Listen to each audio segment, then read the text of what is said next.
Malabar home appliances and home needs Pandikkad മേലിയങ്ങാടിയിൽ പ്രവർത്തനം ആരംഭിച്ചിരിക്കുന്നു. മലബാറിന്റെ 2 ഷോറൂമുകളിലും വമ്പൻ ഓഫറുകൾ ഒരുക്കിയിരിക്കുന്നു. എല്ലാ പർച്ചേസിനും 5% മുതൽ 60% വരെ ഡിസ്കൗണ്ട്.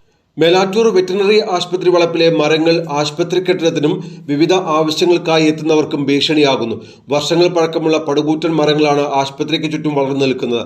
ഭീഷണിയായി നിൽക്കുന്ന മരങ്ങളും ചില്ലകളും മുറിച്ചു നീക്കണമെന്നാവശ്യപ്പെട്ട് പലതവണ അധികൃതർക്ക് പരാതി നൽകിയെങ്കിലും ഇതുവരെ യാതൊരു നടപടിയും ഉണ്ടായിട്ടില്ല. മേലാറ്റൂർ ടൗൺ പരിസരത്തായി സ്ഥിതി ചെയ്യുന്ന മേലാറ്റൂർ വെറ്റിനറി ഹോസ്പിറ്റലിന്റെ ചുറ്റുപാടുമുള്ള മരങ്ങളാണ് ജീവനക്കാർക്കും ഇവിടെ വിവിധ ആവശ്യങ്ങൾക്കായി എത്തുന്നവർക്കും ഭീഷണി സൃഷ്ടിക്കുന്നത്. കാലവർഷം കൂടി ശക്തമായ അവസ്ഥയിൽ ഏത് നിമിഷവും നിലംപൊത്താവുന്ന രീതിയിലാണ് പല വൃക്ഷങ്ങളുമുള്ളത്.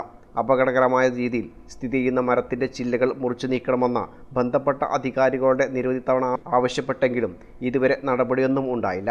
കഴിഞ്ഞ ആഴ്ച വരെ ആശുപത്രി പരിസരത്തെ മരക്കൊമ്പ് പൊട്ടി വീണിരുന്നു. എന്നാൽ സംഭവ സമയത്ത് ആളുകൾ ഇല്ലാത്തതിനാൽ അപകടം ഒഴിവായി. 1973 ഇവിടെ ആശുപത്രി പ്രവർത്തനം തുടങ്ങുന്നത്.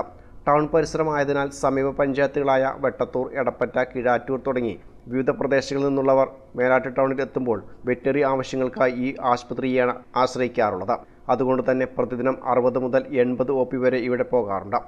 ഇവർക്കെല്ലാം അപകട ഭീഷണി ഉയർത്തുന്ന രൂപത്തിലാണ് ഇപ്പോൾ മരങ്ങളുള്ളത്.